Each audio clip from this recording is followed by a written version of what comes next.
আমাৰ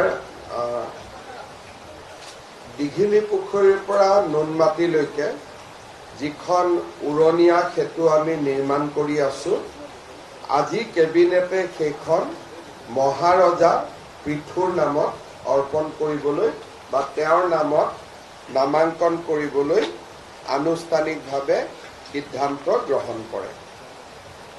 আজিৰ কেবিনেটত এটা অত্যন্ত গুৰুত্বপূৰ্ণ সিদ্ধান্ত লোৱা হয় যে ৰাজ্যত 18 বছৰৰ ওপৰত কোনো নাগৰিককে নতুনকৈ আধাৰ কাৰ্ড দিয়া নহ'ব। Meaning that any citizen who are 18 plus তেখেতসকলে অসমত এতিয়াৰ পৰা আধাৰ কাৰ্ড নাপাব। কিন্তু ইয়াতে আমি শিডিউল ট্ৰাইব, শিডিউল কাষ্ট আৰু টি গাৰ্ডেনৰ 18 বছৰ হ'লেও ওপৰত হ'লেও আমি এবছৰলৈ দি থাকিম, কাৰণ এই সেগমেন্ট কেইটাত এতিয়াও সেচুৰেশন পোৱা নাই। কিছু মানুহে আমাৰ লোকেল মানুহে এতিয়াও আধাৰ কাৰ্ড পাব বাকী আছে। গতিকে 18 বছৰৰ ওপৰত এতিয়াৰ পৰা আমাৰ অসমত কোনেও আধাৰ কাৰ্ড নাপাব, with the exception of ST, SC and tea garden. That is also for another 1 year. এবছৰৰ পিছত এই কমিউনিটিৰো আধাৰ কাৰ্ড নৰ্মেলি নাপাব। যদি কোনোবা আধাৰ কাষ্টৰ মানুহ আধাৰ কাৰ্ড পাব বাকী থাকি গ'ল, তেখেতসকলে উইদিন দিছ মান্থ, এই মাহৰ ভিতৰত আমি আবেদন কৰিবৰ কাৰণে আহ্বান জনাম যে ইয়াৰ পিছত এই উইণ্ডোটো খোলা নাথাকিব। সেইকাৰণে আমি সেপ্টেম্বৰ মাহটো তেওঁলোকক আবেদন কৰিবৰ কাৰণে সময় দিম আৰু এই যিখন নটিফিকেশ্যন, এই নটিফিকেশ্যনখন অক্টোবৰৰ প্ৰথম সপ্তাহৰ পৰা কাৰ্যত পৰিণত হ'ব। তাৰ পিছতো কোনোবা যদি বিশেষ মানুহ বিশেষ কাৰণত বাদ পৰি যায়, তেওঁলোকে ডিচিক এপ্লাই কৰিব লাগিব আৰু ডিচিয়ে SB, ফৰেনাৰ্ছ ট্ৰিব্যুনেল সকলোৰ লগত কথা বতৰা পাতি ৰেয়াৰেষ্ট অফ দ্য ৰেয়াৰ কেছত দিব পাৰিব। যদি কোনোবা বাদ পৰি একেবাৰে মানে কিবা কাৰণত দিবই লাগে, মোৰ বেমাৰ আছিল, মই যাব নোৱাৰিলোঁ বা মই অসমত নাছিলোঁ, এনেকুৱা কিছুমান থাকিলে অকল ডিচিয়েহে আধাৰ কাৰ্ডখন দিব পাৰিব, বেলেগ কোনেও নোৱাৰে।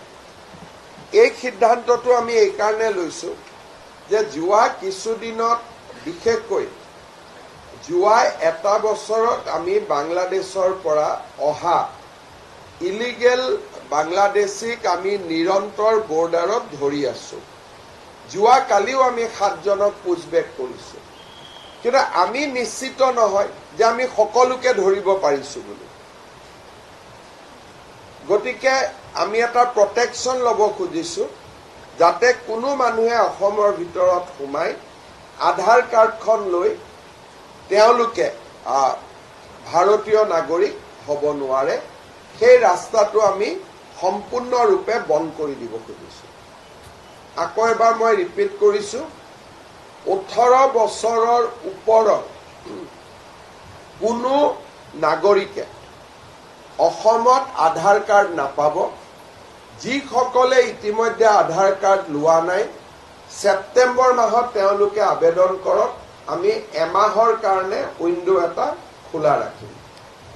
দ্বিতীয়তে, ST, SC আৰু টি গাৰ্ডেনৰ কাৰণে এই উইণ্ডোটো এবছৰৰ কাৰণে খোলা থাকিব আৰু ইয়াৰ পিছতো সময়সীমা পাৰ হৈ যোৱাৰ পিছতো যদি ৰেয়াৰেষ্ট অফ দ্য ৰেয়াৰ কেছত কোনোবা মানুহে আবেদন কৰে, SDC বা চাৰ্কুল অফিচাৰে দিব নোৱাৰিব, অকল ডিচিয়ে দিব পাৰিব। ডিচিয়ে দিয়াৰ আগতে SB report, foreigners tribunal report গোটেইখিনি সংগ্ৰহ কৰিহে ডিচিয়ে দিব পাৰিব। আৰু আমাৰ আধাৰ সেচুৰেশ্যন ইজ 103%। তাৰমানে এনেকুৱা মানুহ কোনো বাদ পৰি যোৱা নাই 18 বছৰৰ ওপৰত যোনে আধাৰ নোলোৱাকৈ আছে। এক্সেপ্ট ST, SC আৰু টি গাৰ্ডেন, বাকী সকলোৱে আধাৰ লৈছে।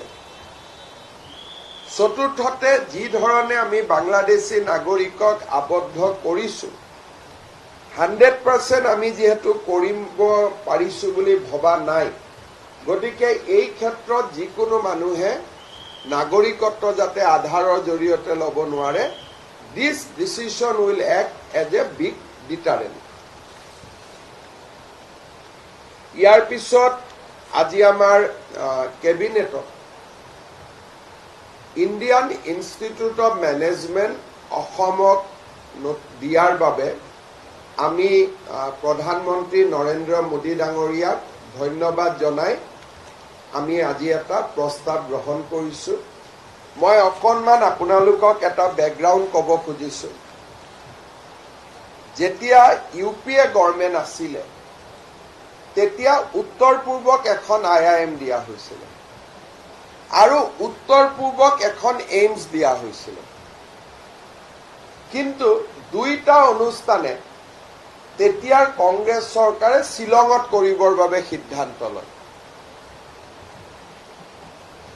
IIMখনো শ্বিলঙত দিয়ে আৰু এইমছৰ যিটো নিগ্ৰিমছ বুলি কয়, নিগ্ৰিমছখনো শ্বিলঙত দিয়ে।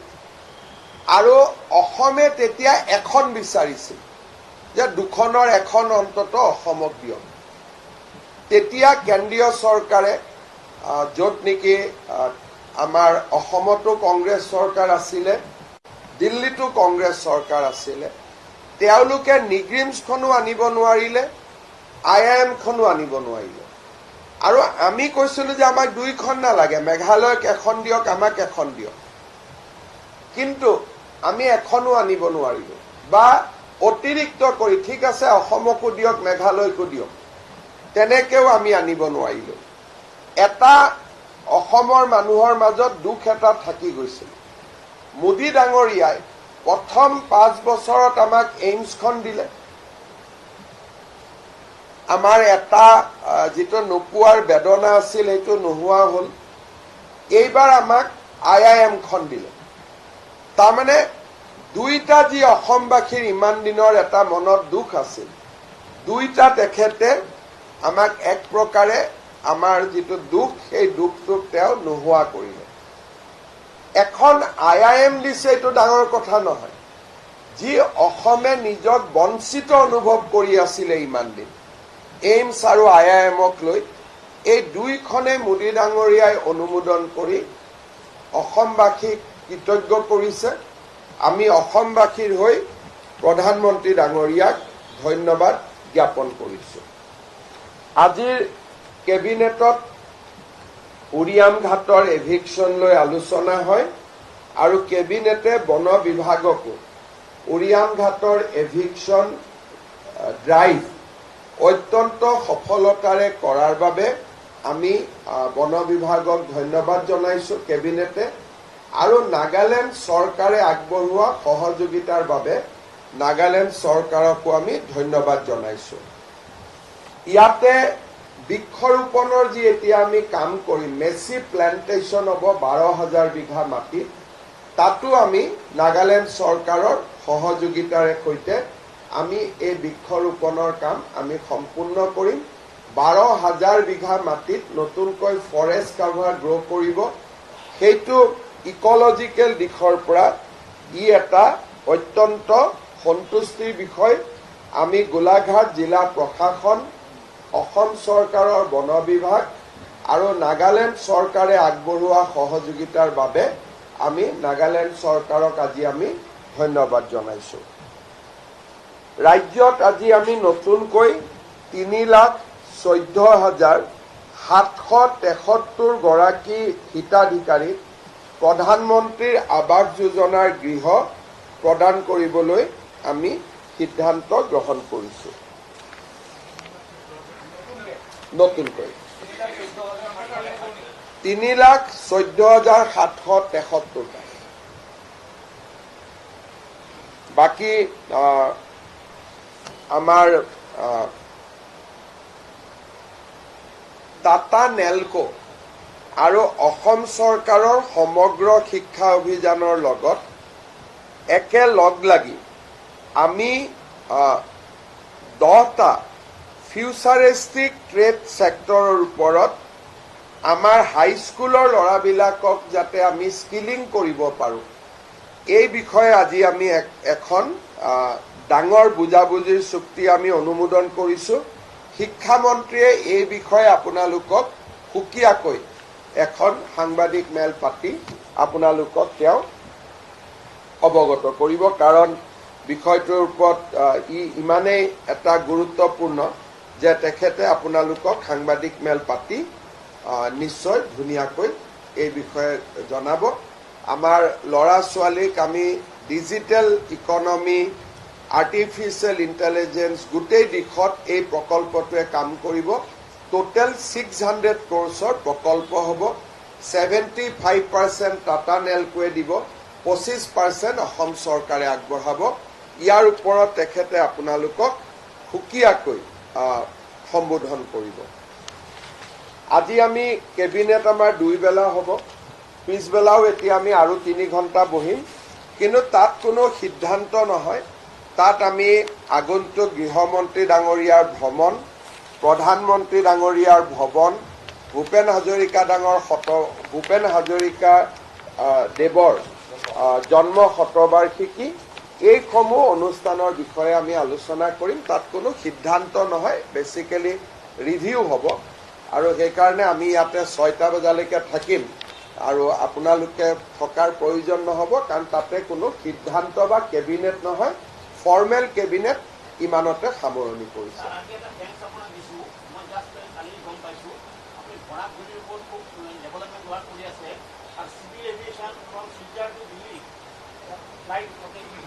বিশ ছেপ্টেম্বৰৰ পৰা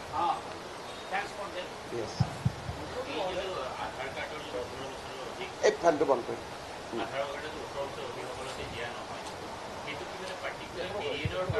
নহয়, একেবাৰে দিয়া নহয়, কাৰণ অসমত আধাৰ ছেচুৰেশ্যন 102% মানুহে অলৰেডি লৈ লৈছে।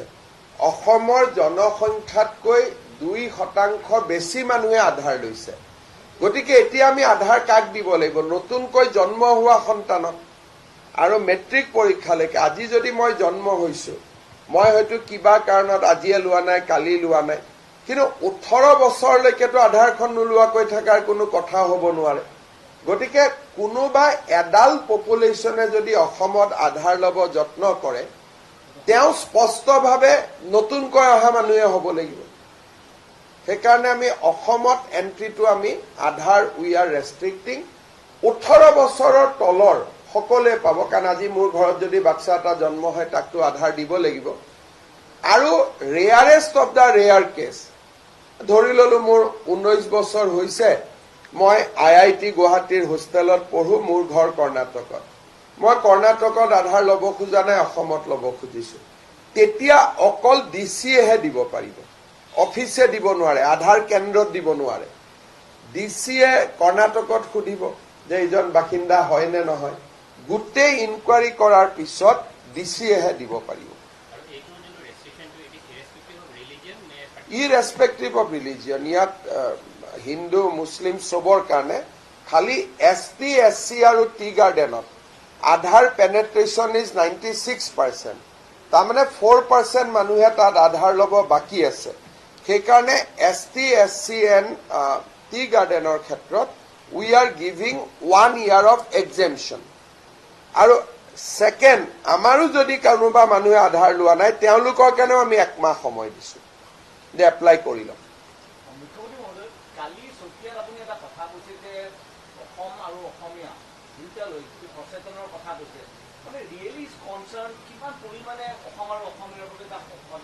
চব বৰ্তমান সময় আমাৰ কাৰণে বহুত এটা সংকটৰ সময়। মই আপোনালোকক এটাই কথা আহ্বান জনাম, আমি মাটিৰ বিষয়েতো আলোচনা কৰিছোঁ যে মাটিৰ বিষয়ে কিমান মাটি কাৰ দখলত আছে আমি আলোচনা কৰিছোঁ।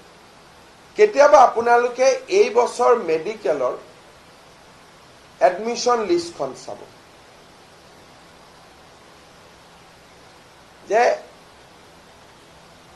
আমি দেখা পাম যে অসমীয়া মানুহৰ পৰা পাৱাৰটো শিফ্ট হৈ আছে, whether it is a soft power or hard power. আজি যদি আপোনালোকে দেখে অসমত যদি এই IIM আহিব 500 কোটি টকাৰ কাম হ'ব, এই কামত কন্ট্ৰেক্টৰজনহে অসমীয়া হ'ব ধৰি ললো, বাকি গোটেই নিৰ্মাণ শ্ৰমিকৰ এজনো খিলঞ্জীয়া অসমীয়া নাথাকে। তাৰমানে ইকনমি ইজ চেঞ্জিং ফাষ্ট। যদি অসমত আজি ব্ৰহ্মপুত্ৰৰ ওপৰত এখন ব্ৰিজ হৈছে, the entire labour component is shifting. মেডিকেলত যদি ৰিজাল্ট চাই, জেনেৰেল কাষ্টৰ 30% অসমীয়া লোকৰ মাজত মেডিকেল চিট নাই। তাৰ মানে এইটো কাকো শত্ৰুতামি কোৱা কথা নহয়, কোনোবাই ভাল কৰিছে আমি ভাল পাম, কিন্তু এইটো এটা অসমীয়া মানুহখিনিয়ে চিন্তা কৰাৰ সময় আহিছে যে অসমীয়াৰ হাতৰ পৰা, আৰু ফৰ ডেট মেটাৰ বৰাকতো ইভেন বেংগলী মানুহখিনিৰ পৰা, the power is shifting, whether it is a soft power or hard power. And এনেকুৱা যদি হৈ থাকে, এদিন অসমত অসমীয়া মানুহখিনি উইল বি কমপ্লিটলি লুজাৰ।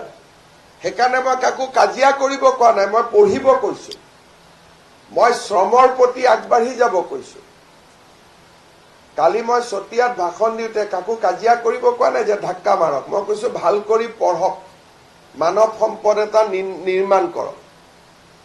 মাটি বাৰী উচ্ছেদ ই এটা কম্পনেণ্ট, আৰু এটা কম্পনেণ্ট হৈছে যে যিটো ছফ্ট পাৱাৰ বুলি কয়, এখন ৰাজ্যৰ যিটো মেজৰিটি কমিউনিটি তেওঁলোকৰ হাতত ছফ্ট পাৱাৰটো থাকে। কৰ্ণাটকৰ soft power is with the Canadian people, Kannada people. মহাৰাষ্ট্ৰত soft power is with the Marathi people. বেংগলত soft power is with the Bengali people. গুজৰাটত soft power is with the Gujarati people. But অসমত দ্য মষ্ট ক্ৰিটিকেল পাৰ্ট হৈছে যে soft পাৱাৰটো transfer হ'ব আৰম্ভ কৰিছে। যেটো যে আমি অসমীয়া, ডেট ছফ্ট পাৱাৰ ইজ যে অসমত মাজে মাজে সমুজ্জ্বল ভট্ট ডাঙৰীয়া এটা শব্দ কৈ থাকে, অসমীয়াত অসমীয়াৰ প্ৰভুত্ব থাকিব। চ' লাইনটোলৈ মই এগ্ৰী নকৰো, কিন্তু সঁচা প্ৰভুত্ব মানে কি? Soft power will be in Euro hand. But today medical, university, cotton, university, hostel, post graduate, the main soft power is no longer with the people of Assam. অসমীয়া মানুহৰ হাতত নাই। Soft power, শিক্ষা, সাংস্কৃতি, ক্ৰীড়া, soft power means everything. Computer, soft power means everything. গতিকে মই কালি চতিয়াত অসমীয়া মানুহক আহ্বান জনাইছিলো যে আপোনালোকে মানৱ সম্পদটো নিৰ্মাণ কৰক, নহলে কম্পিটিশ্যনত আপোনালোক নাথাকিব। আমি পঢ়া শুনা কৰা নাইতো, আমাৰ ইয়াত ৰাজনীতি কি আছে? কোনোবাই ডক্টৰ পঢ়িবৰ কাৰণে 2 বছৰ মাথা মাৰি পঢ়ি আছে, আমি পঢ়া নাই। গতিকে ইয়াত ৰাজনীতিৰ কথাটো অহা নাই। ডেট ৱাজ যে এটা মানে কি বুলি কয়, এটা বৌদ্ধিক আছিলে কালি। এইটো কোনো কাৰো ওপৰত শত্ৰুতামি কৰা স্পীচ নাছিলে। অসমীয়া মানুহক মই এটা কি কয় আত্মদৰ্শন কৰোৱাইছিলো যে অসমতে আমি মাটিও হেৰুৱাইছো, শিক্ষাও হেৰুৱাইছো। শিক্ষা যদি হেৰুৱাইছো, 2 দিন পিছত চাকৰিও হেৰুৱাম। নিৰ্মাণ শ্ৰমিক হেৰুৱাইছো। গতিকে আমি কেনেকে অসমত আমি কেনেকে অকলশৰীয়া হৈ গৈ আছো, অসমীয়া মানুহখিনিক কালি মই এটা অকেজনটো যিহেতু ডাঙৰ অকেজন আছিলে, আৰু ইয়াত কোনো শত্ৰুতামি নাই, কাৰো প্ৰতি ভেদভাৱ নাই। এজন অসমীয়া হিচাপে মই মোৰ উদ্বেগৰ কথাখিনি শ্বেয়াৰ কৰিছিলো। ইয়াত শিফটিং, আমাৰতো অসমীয়া মানুহ বুলি ক'লে যিকোনো এখন নিৰ্মাণ শ্ৰমিকত যাওক, এটাও অসমীয়া ল'ৰা নাপায়।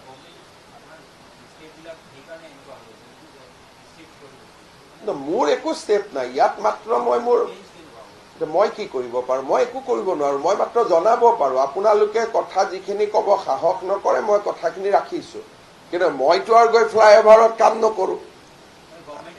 ইয়াত গভৰ্ণমেণ্টৰ কোনো ৰোল নাই ইয়াত গভৰ্ণমেণ্টে কি কৰিব পাৰে ইয়াত এটা আৰে স্কিল লেবাৰৰ ইনষ্টিটিউট খুলিলেওতো তাতো পঢ়িবৰ কাৰণে অসমীয়া ল'ৰা যাব লাগিব যে ইভেন যি স্কিল ইনষ্টিটিউট আমি কৰিছো তাতোতো আমাৰ ল'ৰা পঢ়িব যোৱা নাই আপোনালোকে ITI বিলাকত যাব অসমীয়া ল'ৰাটো তাত নাই গতিকে মই মেডিকেল কলেজো খুলিছো মেডিকেল কলেজত আমাৰ ল'ৰা নাই গতিকে মই অসমীয়া মানুহখিনিক এটা দৃষ্টি আকৰ্ষণ কৰিছো যে প্ৰতিযোগিতাৰ পৃথিৱীখনৰ পৰা আমি আঁতৰি গৈ আছো মই কাকো হিংসা কৰা নাই তেওঁলোকে প্ৰতিযোগিতা কৰি পাইছে শ্ৰম কৰি পাইছে কাৰো ওপৰত কোনো বিশেষ ভাৱ নাই কিন্তু অসমীয়া মানুহে যে প্ৰতিযোগিতাৰ পৃথিৱীখনৰ পৰা আঁতৰি আঁতৰি আঁতৰি আঁতৰি গৈ আছো that is a matter of concerned যিহেতু চতিয়া অসমীয়া মানুহৰ এটা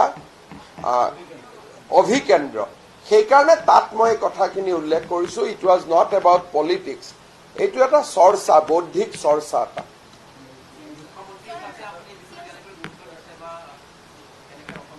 মইনো কি গুৰুত্ব দিম এইটোতো দেউতাক মাকে গুৰুত্ব দিব লাগে যাতে ল'ৰা ছোৱালীক পঢ়ুৱাব ইয়াতে সহায় আমিতো কৰিয়ে আছো নিযুত মইনাৰ পৰা আৰম্ভ কৰি এক্সট্ৰিমত সহায় কৰি আছো জিলাই জিলাই মেডিকেল কলেজ পাতিছো এডমিশ্যন ফ্ৰী কৰি দিছো ফৰ্ম ফিল আপ ফ্ৰী আমিতো সহায় কৰি আছো কিন্তু যিকোনো কাৰণতে নহওক আমাৰ ল'ৰা ছোৱালীখিনিয়ে পঢ়া নাই পৰীক্ষা নিদিয়া নহয় পৰীক্ষাত আমাৰ ল'ৰা ছোৱালীখিনিয়ে বলে পঢ়া নাই গতিকে এইটোতো আৰু মুখ্যমন্ত্ৰীৰ কথা নহয় এইটো দেউতাক মাক সমাজ সচেতন হ'ব লাগিব মানুহক পঢ়া শুনাৰ প্ৰতি আকৰ্ষিত কৰিব লাগিব এটা মেডিকেলৰ সিট এটাতো মুখ্যমন্ত্ৰীয়ে দিব নোৱাৰে পঢ়িয়েই পাব কিন্তু এইবাৰ আপোনালোকে মেডিকেলৰ এডমিশ্যনৰ লিষ্টখন ফ্ৰীলি এভেইলেবল হৈ আছে চালে বুজি পাব যে অসমীয়া জাতিৰ সন্মুখত কিমান ডাঙৰ সংকট আছে বাট এই সংকটটোলৈ কাকো আমি বেয়া পাব নোৱাৰো কাৰণ কোনেও ইলিগেলি পোৱা নাই যোনে পাইছে লিগেলি পাইছে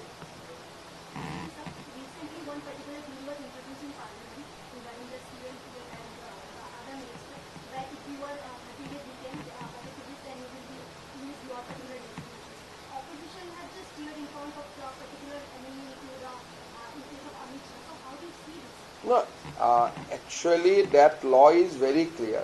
If a chief minister or prime minister is in custody for up to 30 days, then he will lose the share of the chief minister. So during these 30 days, the accused will have multiple opportunity to go before the judiciary. He will have a bail petition, he will go to High Court, he will go to Supreme Court. When his bail will be rejected within that 30 days by all forum of judiciary, then only he will lose the chief ministership. So it is not that somebody will be arrested and he will lose the CMC. He will have still 30 days to go to the different forum. So opposition is interpreted it wrongly that as if the government in the day will be arrested chief minister and he will lose the CMC. He will not lose it before 30 days. And within 30 days, he will go to lower court, he will go to district court, he will go to high court, he will go to Supreme Court. And if all the forum does not give him bail, that means prima facie, he has some serious charges against him. Otherwise, court will enlarge him on bail. So my view is that we have nothing to oppose this bill.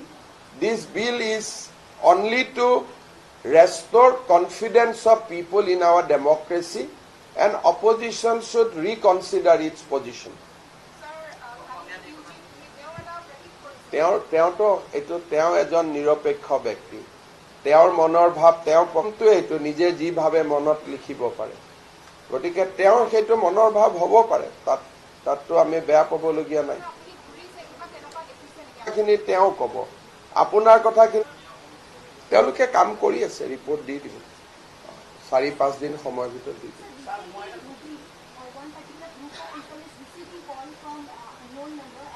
This is a matter of concern. Last time when I have visited Bangladesh, that area falls in the chicken neck, coming from Bangladesh.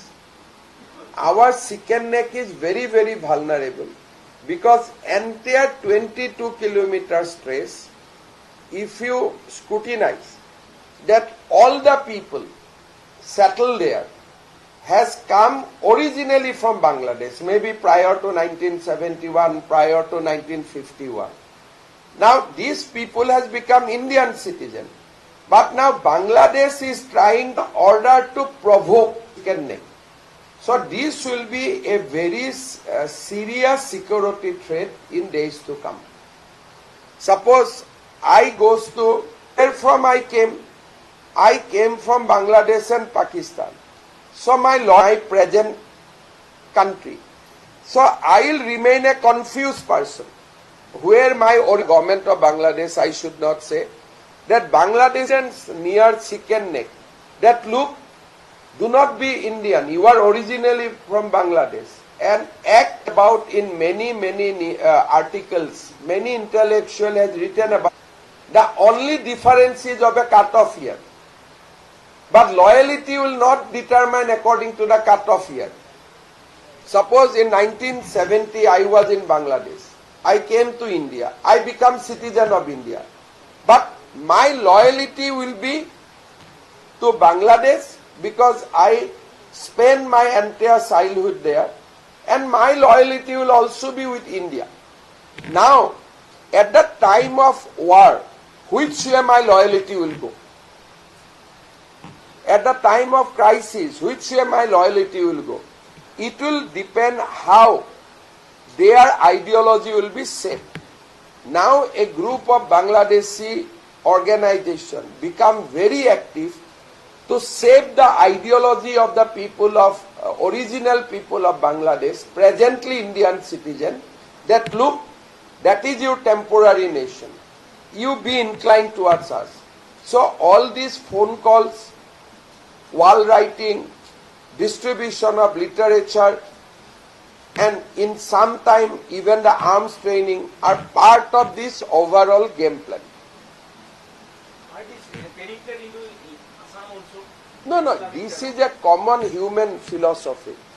Ejon moi aji golo, moi ejon suppose ohakali moi America gusi golo. Mor citizenship to moi America lolo. Kintu moi Bharatote to 40 বছৰ থাকিলো। So ভাৰতৰ প্ৰতিটো মোৰ এতিয়া মই নিজে নাজানো মই ভাৰতীয় নে মই আমেৰিকান। যদি মোক ভাৰতৰ পৰা ডেইলি মোটিভেট কৰি থাকে যে তুমি ভাৰতীয়, মোৰ মাইন্ডটো ভাৰতীয় হ'ব, লিগেলি মই আমেৰিকান হ'ম। যেতিয়া দুইখন ষ্টেটৰ কনফ্লিক্ট লাগিব, মোৰ লয়ালিটিটো ভাৰতৰ ফালে আহি যাব। এটা ভাৰত আৰু আমেৰিকাৰ যুদ্ধ লগাৰ সম্পৰ্ক নাই, গতিকে এই কথাটো মই বাদ দিলো। মই আহিলো বাংলাদেশৰ পৰা অসমত আছো।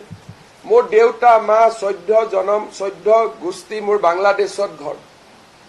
যদি বাংলাদেশী মানুহবিলাকে সদায় মোক লিটাৰেচাৰ দি থাকে, ৰেডিঅ'ত বজাই থাকে, ব্ৰেইন ৱাছ কৰি থাকে, তেতিয়া মোৰ লয়েলিটিটো আইনগতভাৱে ভাৰত, কিন্তু মানসিকভাৱে মোৰ লয়েলিটিটো থাকিব বাংলাদেশত।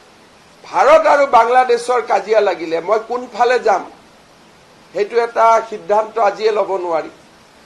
সেইকাৰণে বাংলাদেশে চেষ্টা কৰি আছে যে চিকেন নেকৰ আশে পাশে থকা, বাংলাদেশ মানে মই গভৰ্ণমেণ্ট কোৱা নাই, বাংলাদেশৰ ফাণ্ডামেণ্টেলিষ্ট অৰ্গেনাইজেশ্যন, তেওঁলোকে ধুবুৰী শিলিগুৰি হওক বা গোটেই চিকেন নেকটোৰ আশে পাশে থকা মানুহবিলাকক তেওঁলোকে মটিভেট কৰিব চেষ্টা কৰি আছে যে remain as a Bangladeshi although you are staying now in India. এই যে ফোন কল আহিছে, ৱাল ৰাইটিং হৈছে, it is part of that conspiracy. সেইকাৰণে মই সদায় কওঁ যে উত্তৰ পূব ভাৰতৰ মানুহ, পশ্চিমবংগৰ মানুহ, অসমৰ মানুহ, we are living on a fire. আমি নিজেও নাজানো যে এটা সংঘাত হলে আমাৰ ভৱিষ্যত কি হ'ব। যেতিয়ালৈকে সংঘাত নহয় চব ঠিক আছে। যেতিয়া সংঘাত হ'ব, large section of people whose original residence in the Moimansingh district, Rangpur district, where their loyalty will go. Eto aji ami kuneo kobo noru, সেই সময়তহে আমি গম পাম। কাৰণ মই বাংলাদেশৰ ৰেডিঅ' শুনি আছো, বাংলাদেশৰ টিভি চাই আছো, বাংলাদেশৰ পৰা মানুহ অহা যোৱা কৰি আছে, কনষ্টেণ্টলি মোৰ মূৰত সোমাই আছে যে তুমি বাংলাদেশৰ অৰিজিন, আৰু মইতো হয়েই। আৰু ভাৰত চৰকাৰেও ৰাস্তা বনাই দিছে, স্কুল বনাই দিছে, ঘৰ বনাই দিছে, মেডিকেলত চিট দিছে, কৰ্ম সংস্থাপন দিছে, আইডেণ্টিটি দিছে। গতিকে আধা মই ভাৰতীয় হৈ আছো, আধা বাংলাদেশী। এতিয়া it will be depend how the will trick him, আমি কেনেকৈ তেওঁক মেনিপুলেট কৰিম। আজি যদি অসমৰ 50,000 মানুহ বাংলাদেশত থাকে, সদায় যদি আমি বিহুত লাড়ু পিঠা পঠাই থাকো, সিহঁতিতো অসমীয়া হৈ থাকিব। এতিয়া যুদ্ধৰ সময়ত সিহঁতি অসমকে সমৰ্থন কৰিব যে মোৰ ঘৰ তাতে। আকৌ কিছুমানে নকৰিব যে নহয় নহয়, মইতো চব বাদ দি আহিছো বাংলাদেশত, গতিকে মই Bangladeshi. So' this how the geopolitics play, যে কেনেকে সেই সময়ত এই ঘটনাবিলাকে how it will work. So' this phone calls are not ordinary phone calls. Coming back to this, these are part of larger conspiracy to weaken the chicken neck of India. Phone calls, when I went to Dhubri, I have shown the journalists, the wall writings. So these phone calls, journal, kobat Bangladeshor mobile network ko dhore. So these are not things to be ignored. Juddha nohoaleke you can ignore. But the moment there is a war, then all these elements will come out. You do not know. Somebody will say, I am 100% India. Moi India karne morim. Somebody will say, moi Bangladeshi. Keneke Bangladeshi holu? Je jua 10 বছৰ মোৰ ওপৰত work কৰি আছে। কোনোবাই phone কৰি আছে, কোনোবাই mobile network, কোনোবাই ৰেল, কোনোবাই টিভি, কোনোবাই ৰেডিঅ', কোনোবাই পোষ্টাৰিং, মোৰ মাইণ্ডটো কনফিউজ কৰি আছে। সেইকাৰণে এই কথাবিলাক কোনো পলিটিচিয়ানে উত্তৰ দিব নোৱাৰে। আমিও সাৱধান হৈ থাকিব লাগে। We should be very very careful. Assam খুব next 20 years in Assam will be very very critical and very very difficult period. সেইকাৰণে মই ভাবো যে these are not what I am speaking as a politician. 25 বছৰৰ ৰাজনীতি কৰাৰ পিছত মই দেখিছো যে because we could not take many step earlier, now আমি এতিয়া এটা বিপদৰ পৰিসীমাৰ ভিতৰলৈকে সোমাই গৈ আছো। বেলেগ নালাগে, উৰিয়াম ঘাটৰ এভিকশ্যনতে চাওক, 12-13 হাজাৰ মানুহ শিলচৰৰ পৰা গৈছে, বৰাক ভেলীৰ পৰা গৈছে, কৰিমগঞ্জৰ পৰা গৈছে, মণিপুৰৰ পৰা গৈছে, বৰপেটাৰ পৰা গৈছে, ধুবুৰীৰ পৰা গৈছে। তাত এইবাৰ ইলেক্টৰেল লিষ্টত 20,000 মানুহ হ'লহেঁতেন। তাৰমানে এটা উজনিৰ দুৱাৰ মুখতে ডাঙৰ ঘাটি এটাই বহি গৈছিল। কিন্তু অসমীয়া মানুহ এইবোৰ নজৰো দিয়া নাই। এতিয়াও দুই এজনে কৈ আছে নাই নাই ইহঁতে নাগালেণ্ডৰ পৰা মাটি ৰক্ষা কৰি আছিলে। নাগালেণ্ডৰ পৰা মাটি ৰক্ষা কৰিব কাৰণেতো 2জন CM ফোনত কথা পাতিলে হ'ল। আমাৰ মানুহে বিশেষকৈ লেফ্ট মানুহবিলাকে, সেকুলাৰ চ' সেকুলাৰ মানুহবিলাকে অসমক কিমান বিপদত সোমাই দিছে বুজি পোৱা নাযায়। যোৱাকালি বিশ্বনাথত এভিকশ্যন হ'ল। DCয়ে মোক কৈছে ছাৰ বিহালীটোতো আছে।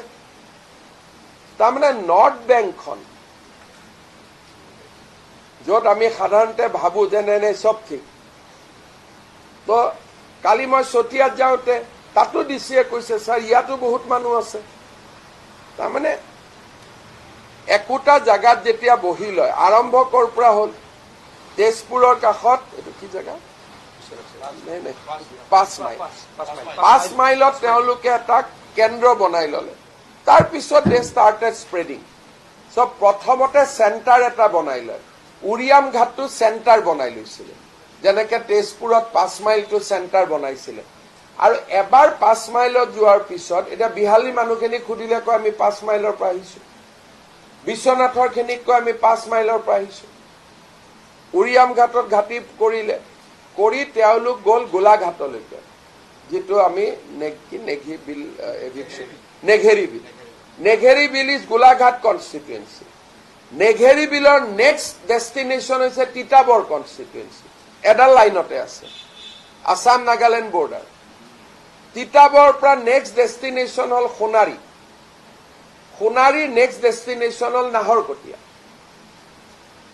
গতিকে এই বস্তুটো লৈ যদি আজি আমি ব্ৰেক কৰি নিদিলোহেঁতেন, নাগাটো আহিব 1 কিলোমিটাৰ মাটি, কিন্তু এওঁলোক গৈ গৈ পালেহেঁতেন সোণাৰীলৈকে, যিটো আমাৰ মানুহবিলাকে ৰিয়েলাইজেই কৰিব পৰা নাই। সেইকাৰণে কেতিয়াবা কেতিয়াবা মই অশান্ত হৈ থাকো যে আমাৰ মানুহখিনিয়ে বুজিয়ে পোৱা নাই যে আমি কি জাগাত বহি আছো। অকল উজনিখনেই বাচি আছিলে। এতিয়া মই এতিয়া 24ত মাৰ্ঘেৰিটাত যাম, গোটেই মাৰ্ঘেৰিটাখনত সোমাই গৈছে।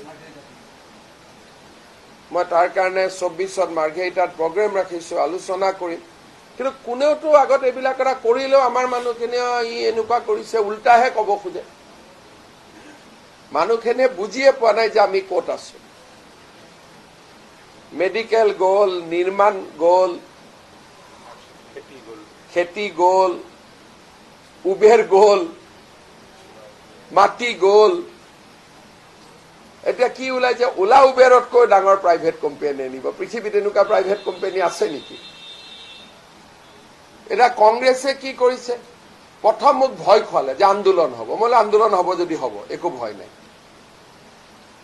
হেংগা। আন্দোলনৰ ভয়টো বাদ দিয়ালে।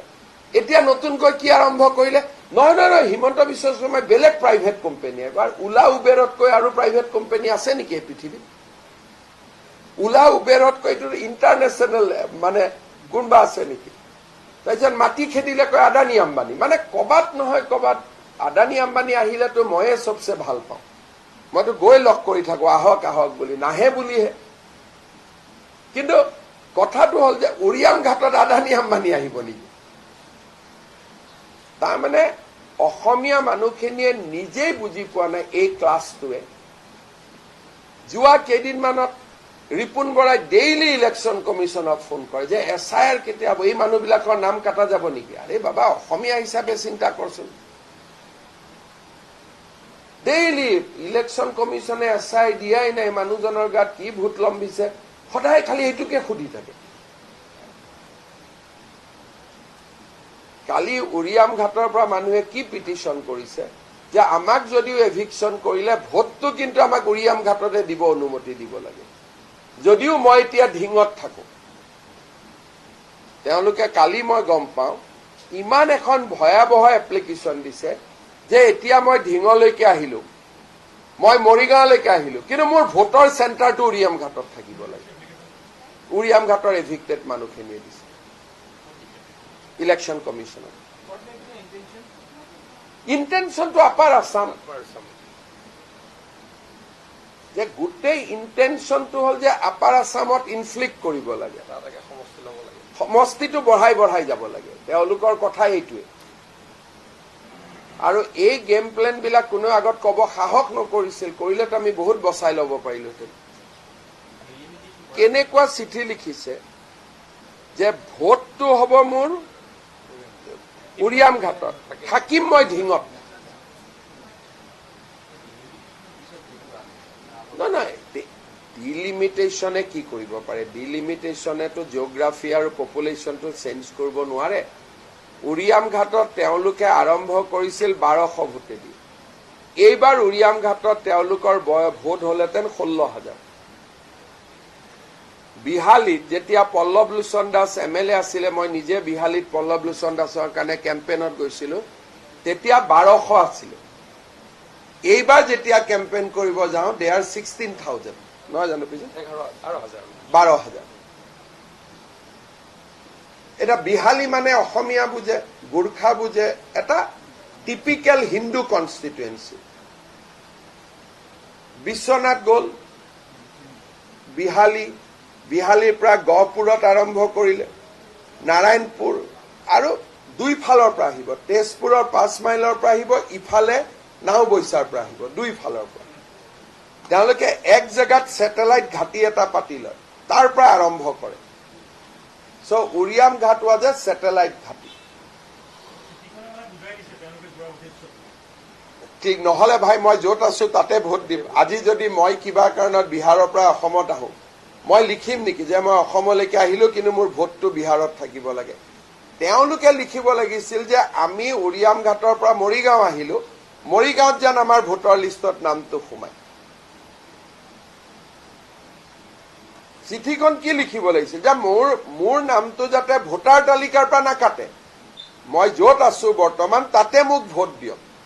কিন্তু তেওঁলোকে চিঠিখন লিখিছে যে আমাক উৰিয়াম ঘাটত ভোট দিব লাগে। তাৰমানে এইবিলাক কিমান একোটা গভীৰ ষড়যন্ত্ৰ আমি বুজিবই পৰা নাই। কালি আপোনালোকে আমাৰ চিঅ'ৰ পৰা চিঠিখন তেওঁ যদি শ্বেয়াৰ কৰিব খোজে, মইতো ভিতৰুৱাকৈ শুনিছো, অফিচিয়েলিতো এই চিঠি মোৰ তাত নাহে, আপোনালোকে ইনকুৱাৰী কৰিব পাৰে। আৰু দিল্লীলৈকেও লিখিছে। নহয়, ভাল নহয়। তেওঁলোকৰ এই চিঠিবোৰ কোনে লিখি দিয়ে? নহয়, কেৰালাৰ পৰা মানুহ আহে, মহাৰাষ্ট্ৰৰ পৰা আহে। এটি যে এটা বহুত ডাঙৰ নেটৱৰ্ক হয়, ইণ্টেলেকচুৱেল হয়। তেওঁলোকে একদম ক্লিয়াৰলি লিখিছে যে আমি য'তেই নাথাকো কিয় আমাৰ ভোটৰ চেণ্টাৰটো উৰিয়াম ঘাটত হ'ব লাগে। তাৰমানে ভ্ৰাম্যমান, যেনেকে আলফাৰ চলমান শিবিৰ থাকে, তেওঁলোকৰ চলমান ভোট কেন্দ্ৰ হ'ব। গতিকে এই লেভেলত অসমত কনস্পিৰেচি চলি আছে, আমাৰ মানুহে আন্দাজে কৰিব পৰা নাই। আমাৰ বাতৰি কাকতে আকৌ কি লিখে, ইমান ভাল আজমলৰ ট্ৰেইনিং চেণ্টাৰৰ পৰা ইমান ল'ৰা মেডিকেল পাইছে, তোৰে চিট খাই আছে, আকৌ তয়ে লিখ। উল্টা লিখিব লাগে যে আজমলে যদি ইমান ডাঙৰ চেণ্টাৰ কৰিছে আমি কিয় কৰিব নোৱাৰো, সাহিত্য সভাই কিয় কৰিব নোৱাৰো। আমি লিখিব লাগে সেইটো যে লাচিত খানাই কিয় কৰিব নোৱাৰে, সাহিত্য সভাই কিয় কৰিব নোৱাৰে। আমি প্ৰতিযোগিতা লগাব লাগে। উল্টাই আমি এনেকে লিখি দিওঁ যে আমাৰো যাতে ছোৱালীবিলাক আজমলতা ট্ৰেইনিং ল'ব যায় আৰু লাভ জেহাদৰ বলি হয়। আমি তেনেকে লিখি দিওঁ কথা বতৰাবিলাক। আমি যিখিনি সিহঁতি কৰিব নোৱাৰে সেইখিনি আমি বুজাই বঢ়াই কৰি দিওঁ। যেনেকে গুৱাহাটী ইউনিভাৰ্চিটিয়ে চাহ বিস্কুট খোৱালে তাৰ সোৱাদ নাথাকে, USTMত খোৱালে তাৰ সোৱাদটো এডিশ্যনেল আহি যায়। ধন্যবাদ।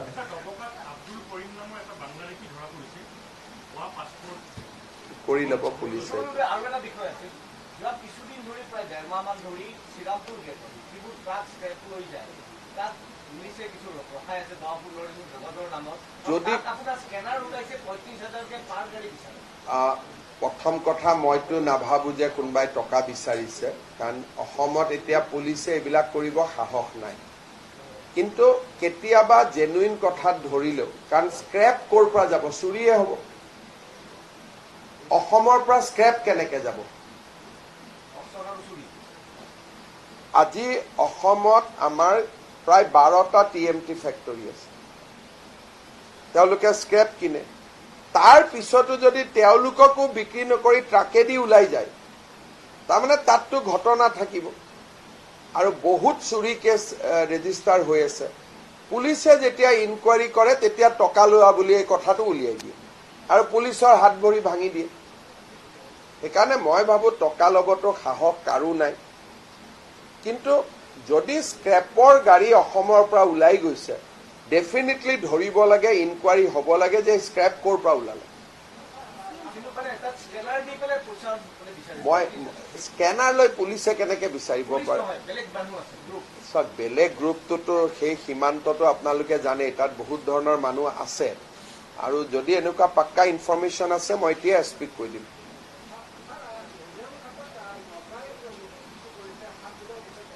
কোনো একো কথা নাই। আপোনালোকে নাগালেণ্ড CMৰ অলপ আগতে প্ৰেছ ৰিলিজ চাওক যে আমি অসমৰ লগত একেলগে গছ পুলি ৰুম। এই কথাটো সাংবাদিকসকলে আমাক ভয় খুৱাই আছে। মই এইটো কাৰণে কষ্ট পাইছো। নাগালেণ্ড CMে 1 ঘণ্টা আগত মোক ফোন কৰিছে যে নাগালেণ্ডৰ ডেপুটি CMও আহিব 23 তাৰিখে, চন্দ্ৰপাটেৰো যাব লাগে, একেলগে প্লেণ্টেশ্যন কৰিম আমি। অলপ আগতে তেওঁলোকে অফিচিয়েলি প্ৰেছ ৰিলিজ দিছে। কালিৰ পৰা পেপাৰবিলাকে মোৰ মাথা গৰম কৰি আছে যে নাগালেণ্ডে নটিচ দিছে, ওলাই যাব দিছে। তেতিয়া মই নাগালেণ্ডৰ CMক ক'লো যে আমাৰ অসমৰ মিডিয়া এইবোৰ লিখিয়ে থাকিব, আপুনি এটা ষ্টেটমেণ্ট ইছ্যু কৰি দিয়ক। গতিকে এই কথাবোৰ যোনে উলিয়াই থাকে এই মানুহবিলাকৰ কাৰণে ডুবি গৈছো কিমান আৰু মই অকলে যুঁজি থাকিম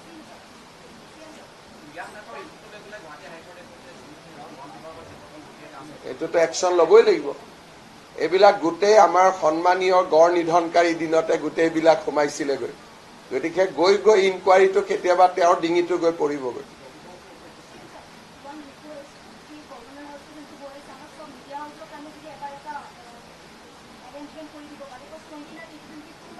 কি বোলো গভৰ্ণৰ হাউচটো মই আপোনালোকক লৈ যাম এবাৰ বিফৰ ডেট